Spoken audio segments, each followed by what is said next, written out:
Hello everyone, and now welcome to game 2 in the series between...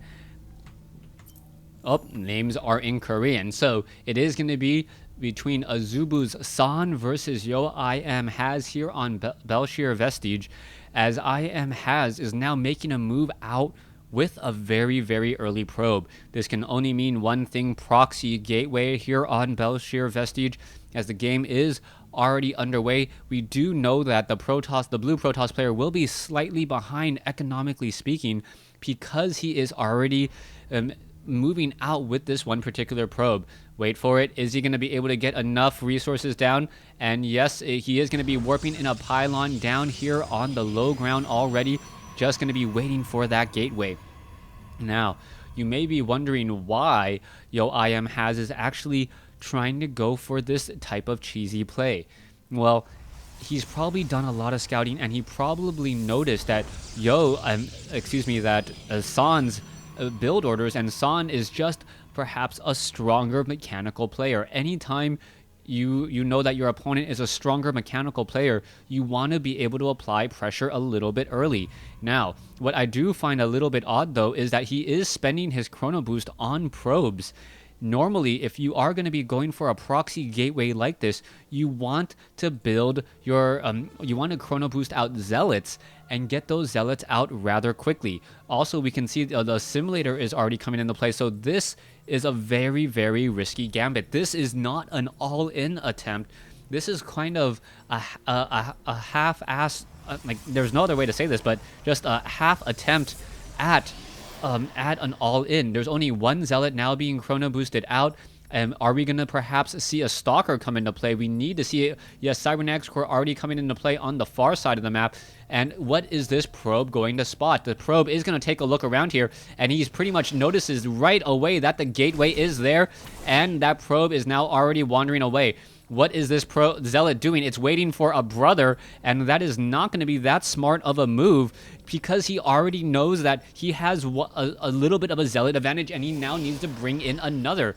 We can see more zealots. No, only the second zealot has not, or third zealot has not been queued here. Finally joining in, as there is going to be 2-on-1, as the zealot now backing off. Stalker may be trained up as well, as we are going to see a bit of an engagement here. The zealot's now running straight behind the line here, and you can see the positioning, and that is a beautiful positioning there. This zealot is engaging very well, and now bringing in some probes as well. That is going to be a beautiful position there, as we now see a superior advantage by San. This is how you handle this. Absolutely textbook handling of this cheese. Mothership Core is now out, and this Mothership Core can take on zealots all day and not have to worry about a thing. If it was a proxy 2-gate zealot rush, I would have said that would have been a much better attempt, but because of the Mothership Core, that will not be sustained for very long. This one zealot hoping to survive. You can see a preemptive effort by these probes in order to back away. This zealot now trying to make its way in, and I believe the GG will be coming in very shortly. Also, a gas block coming in as well, so that means that there is not going to be a Mothership Core. There's not going to be that many stalkers either, as both sides now try to warp in additional gateways. Alright, this is more of an attempt to replace the gateway that he will be losing on the far side of the map. Harvester count 20-21. We are still fairly even in terms of the harvester count, but the real difference is in army. 10 supply versus 2. This is still looking very good for our red Protoss player here, as we now see the Mothership Core has come out and trying to take down this assimilator in order to get more gas. So far, we are only training up one stalker at a time. We are not chrono boosting out any of this either, and more damage needs to be done. What's happening here? The Mothership Core has made its way over, and without the photon overcharge, the probes are just trying to run away here. This is not good at all. Are we perhaps going to see additional stalkers try and be trained? There goes one kill there. 2 kills already, as a stalker now coming in. Another probe taken down. And it just feels like San is having fun with this attack here. Are we perhaps going to see a recall? Yes, there is the recall. Gets back home. He is going to be able to recharge those shields. Join back in on the fight once more, perhaps even with enough energy for a time warp. And with this proxy pylon already half or 3/4 of the way across the map, I believe the pressure follow-up will be here momentarily. Stargate now coming in. And with this Stargate being built back at home, I would normally assume oracles. As Void Rays, you would normally want to launch from this point here. If you try to do a proxy Stargate, but you then train a fast-moving unit like an Oracle, that's almost a little bit of a wash. You know that the Oracle can travel across the map rather quickly, so you do not want to perhaps risk your Stargate on the far side of the map. However, if you are going for Void Rays, then building a Stargate here may be a little bit better, since that Void Ray can join the action that much faster. Anyways, let's take a look at what the follow-up plays are going to be. You can see a robotics facility now coming online, but we do also have a Void Ray being trained up back at home. So apparently, Son just completely throwing my theory crafting out of the window, saying, you know what, I can build a Void Ray back at home, and it's going to get there fast enough. Robotics facility now coming online. You can see that the mothership core attempting to take down this pylon, going to be able to do exactly that, as the Oracle now going to be doing a little bit of a flyby here. Flyby now ready to go. There is already a pylon spotting, and now how many probes are going to fall? 1, 2 probes already down, as the Oracle now takes down a third. And is it going to get a fourth? No, it does not, and it does deactivate that pulsar beam, as it is going to be doing a quick fly around once again.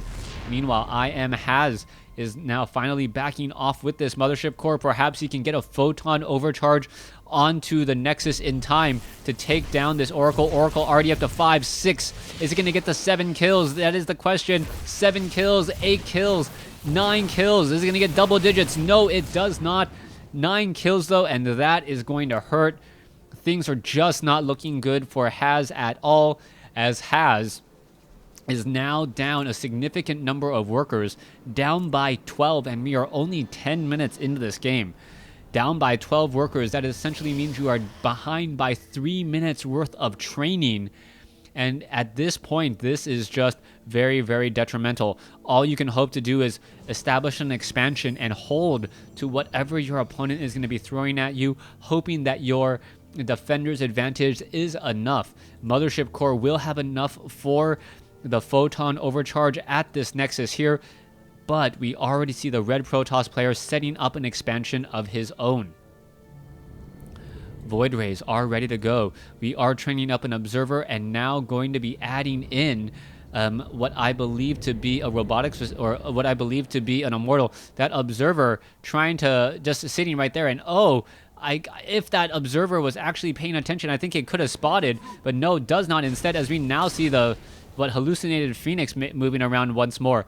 Here's the attack. 3 Void Rays, 1 Sentry, Stalkers, Zealots, and Observer now on the move, and these Void Rays are very, very deadly, especially against Immortals.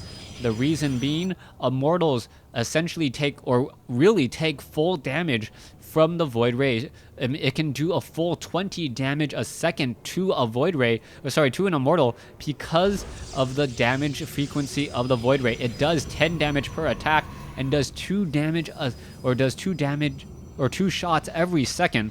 As we now see the attack getting underway. All right, are we going to see there's the Photon Overcharge, there's the Guardian Shield, and here we go. Both sides engaging. The Void Rays are in position, but for some reason the Mothership Core is not engaging in this fight. This is not that good. The Nexus is hoping to get kills off, and it isn't really happening fast enough. All right, there's that Immortal. It will get shot down there. Both sides suffering heavy losses, as the Photon Overcharge is still picking off a little bit of units. All right, can't really tell whose Time Warp is whose, but you can see that they cannot stick around this fight for far too long. Oh, there goes the Photon Overcharge taking down the Observer there, as we now see a proxy pylon coming in. There's the Void Ray. Are we going to see more units joining in on this fight? I do believe so. Immortal is going to be coming back in as well. The Defender's advantage, is it going to be enough to hold this group of Void Rays, Immortals, and Stalkers? In comes the next attack. There's the engagement. There's the Photon Overcharge. There's the fight there, as you can see that the Void Ray is using that prismatic alignment, going after Stalkers. Immortal after Immortal trying to come in. The Immortals focusing down the Stalkers, importantly first here, as the probes now being pulled.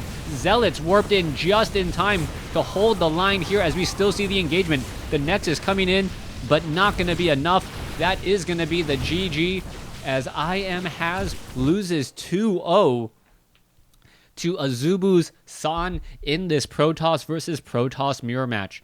Thanks for watching. Thanks for listening. Hope you guys enjoyed this set. Please stay tuned for another.